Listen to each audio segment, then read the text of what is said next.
बहुत पुरानी बात है। धारा नगरी में गंधर्व सेन नाम का एक राजा राज करते थे।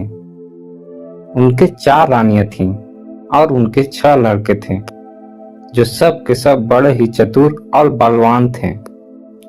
संयोग से एक दिन राजा की मृत्यु हो गई और उनकी जगह उनका बड़ा बेटा शंख गद्दी पर बैठा। उसने कुछ दिन राज किया, लेकिन छोटे भाई विक्रम ने उसे मार डाला और स्वयं राजा बन बैठा। उसका राज दिनों दिन बढ़ता गया और वह सारे जम्बूद्वीप का राजा बन बैठा। एक दिन उसके मन में आया कि उसे घूमकर सैर करनी चाहिए और जिन देशों के नाम उसने सुने हैं उन्हें देखना चाहिए। सो वह गद्दी अपने छोटे भाई भर्तृहरि को सौंपकर योगी बनकर राज्य से निकल पड़ा। उस नगर में एक ब्राह्मण तपस्या करता था। एक दिन देवता ने प्रसन्न होकर उसे एक फल दिया और कहा कि इसे जो भी खाएगा वह अमर हो जाएगा। ब्राह्मण ने वह फल खुद न खाकर अपनी पत्नी को दिया और देवता की बात भी बताई। ब्राह्मणी बोली, हम अमर होकर क्या करेंगे? हमेशा भीख मांगते रहेंगे, इससे तो मरना ही अच्छा है। तुम इस फल को ले जाकर राजा को दे आओ और बदले में कुछ धन ले आओ। यह सुनकर ब्राह्मण फल लेकर राजा भर्तृहरि के पास गया और सारा हाल कह सुनाया। भर्तृहरि ने फल ले लिया और ब्राह्मण को 1 लाख रुपए देकर विदा कर दिया। भर्तृहरि अपनी एक रानी को बहुत चाहता था। उसने महल में जाकर वह फल उसी को दे दिया। रानी की मित्रता शहर के कोतवाल से थी। उसने वह फल कोतवाल को दे दिया। कोतवाल एक वेश्या के पास जाया करता था। वह उस फल को स्वयं नहीं खाया, वह उस फल को उस वेश्या को दे आया। वेश्या ने सोचा कि यह फल तो राजा को खाना चाहिए और वह उसे लेकर राजा भर्तृहरि के पास गई और उसे दे दिया। भर्तृहरि ने उसे बहुत सा धन दिया, लेकिन जब उसने फल को अच्छी तरह से देखा तो पहचान लिया। उसे बड़ी चोट लगी, पर उसने किसी से कुछ नहीं कहा। उसने महल में जाकर रानी से पूछा कि तुमने उस फल का क्या किया जो मैंने तुम्हें दिया था? रानी ने कहा, मैंने उसे खा लिया। राजा ने वह फल निकालकर दिखा दिया। रानी घबरा गई और उसने सारी बात सच सच कह दी। भर्तृहरि ने पता लगाया तो उसे पूरी बात ठीक ठीक मालूम हो गई। वह बहुत दुखी हुआ। उसने सोचा, यह दुनिया एक माया जाल है, इसमें अपना कोई नहीं। वह फल लेकर बाहर आया और उसे धुलवाकर स्वयं खा लिया और फिर राजपाट छोड़कर योगी का भेष बना जंगल में तपस्या करने चला गया। भर्तृहरि के जंगल में चले जाने से विक्रम की गद्दी सूनी हो गई। जब यह बात राजा इंद्र को समाचार मिला तो उन्होंने एक देव को धारा नगरी की रखवाली के लिए भेज दिया। वह रात दिन उस नगरी का सेवा करने लगा।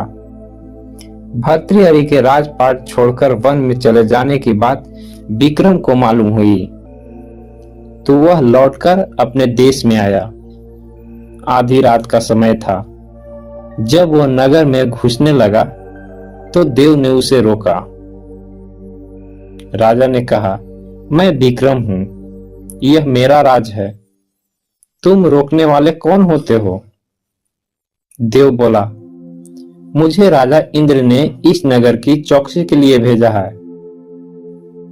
तुम सच्चे राजा विक्रम हो तो आओ, पहले मुझसे लड़ो। दोनों में लड़ाई हुई। राजा ने जरा सी देर में देव को पछाड़ दिया। तब देव बोला, हे राजन, तुमने मुझे हरा दिया, मैं तुम्हें जीवन दान देता हूं। इसके बाद देव ने कहा, राजन, एक नगर और एक नक्षत्र में तुम 3 आदमी पैदा हुए थे। तुमने राजा के घर में जन्म लिया, दूसरे ने तेली के और तीसरे ने कुम्हार के। तुम यहाँ का राज करते हो। तेली पाताल का राज करता था। कुम्हार ने योग साधकर तेली को मारकर शमशान में पिशाच बना दिया और सीरस के पेड़ से लटका दिया है। अब वह तुम्हें मारने की फिराक में है, उससे सावधान रहना। इतना कहकर देव चला गया और राजा महल में आ गया। राजा को वापस आया देख सबको बड़ी खुशी हुई। नगर में आनंद मनाया गया। राजा फिर राज करने लगा। एक दिन की बात है कि शांतिशील नाम का एक योगी राजा के पास दरबार में आया और उसे एक फल देकर चला गया। राजा को आशंका हुई कि देव ने जिस आदमी को बताया था कहीं यह वही तो नहीं है।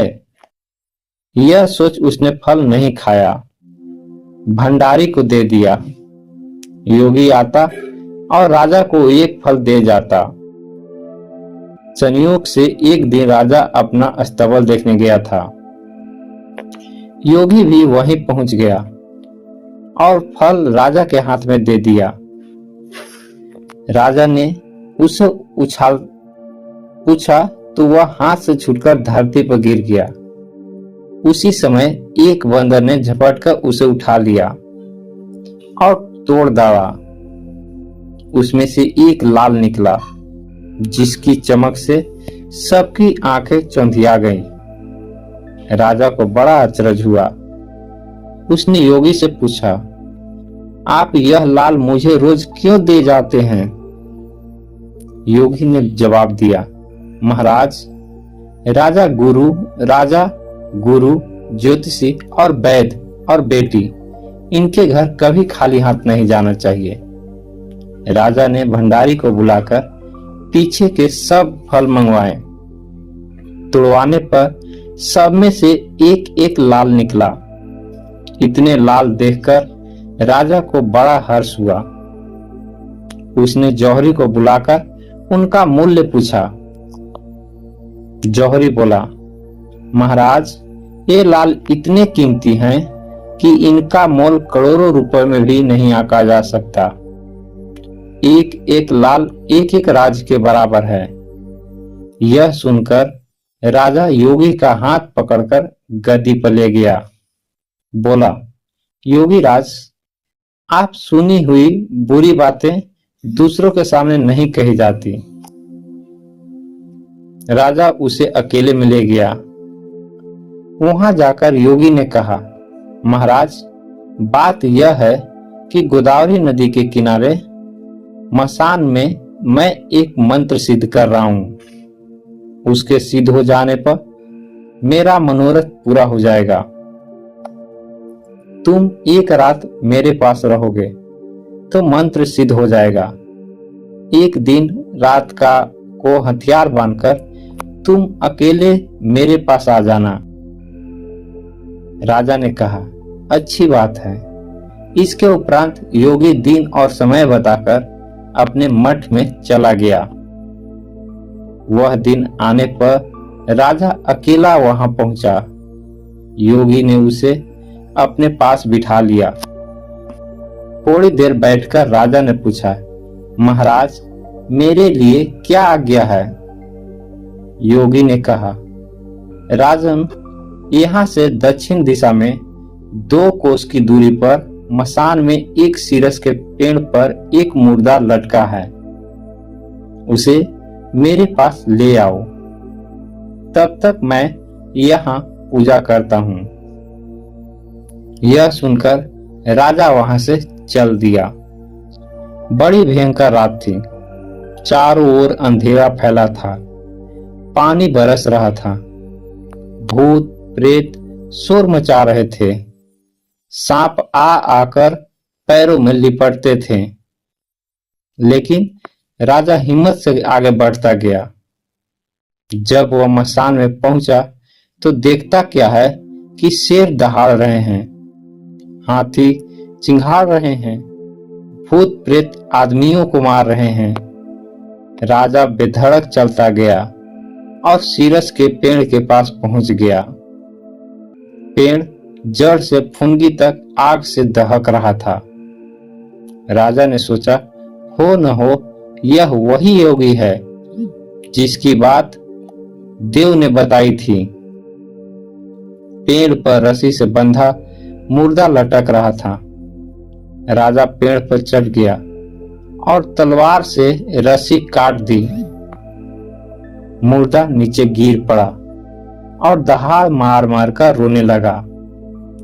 राजा ने नीचे आकर पूछा, तू कौन है? राजा का इतना कहना था कि वह मुर्दा खिलखिलाकर हंस पड़ा। राजा को बड़ा अचरज हुआ। तभी वह मुर्दा फिर पेड़ पर जा लटका। राजा फिर चढ़कर ऊपर गया और रस्सी काट कर मुर्दे का बगल में दबा नीचे आया और बोला, बता तू कौन है? मुर्दा चुप रहा। तब राजा ने उसे एक चादर में बांधा और योगी के पास ले चला। रास्ते में वह मुर्दा बोला, मैं बेताल हूं, तू कौन है और मुझे कहां ले जा रहा है? राजा ने कहा, मेरा नाम विक्रम है, मैं धारा नगरी का राजा हूं, मैं तुझे योगी के पास ले जा रहा हूं। बेताल बोला, मैं एक शर्त पर चलूंगा, अगर तू रास्ते में बोलेगा तो मैं लौटकर पुनः पेड़ पर जा लटकूंगा। राजा ने उसकी बात मान ली। फिर बेताल बोला, पंडित चतुर और ज्ञानी होते हैं, इनके दिन अच्छी अच्छी बातों में बीतते हैं, जबकि मूर्खों के दिन कलह और नींद में। अच्छा होगा कि हमारी रात भली बातों की चर्चा में बीत जाए। मैं तुम्हें एक कहानी सुनाता हूं, ले सुन। यही कहकर बेताल कहानी सुनाने लगता है। दोस्तों, यह पहली पार्ट थी। अब इसके आगे बेताल विक्रम को क्या कहानी सुनाता है, यह मेरी अगली वीडियो में मिलेगी। यदि आप हमारे चैनल को सब्सक्राइब नहीं किए हैं तो सब्सक्राइब कर दें ताकि अगली वीडियो आप तक पहुंच जाए। फिर मिलते हैं दोस्तों, धन्यवाद।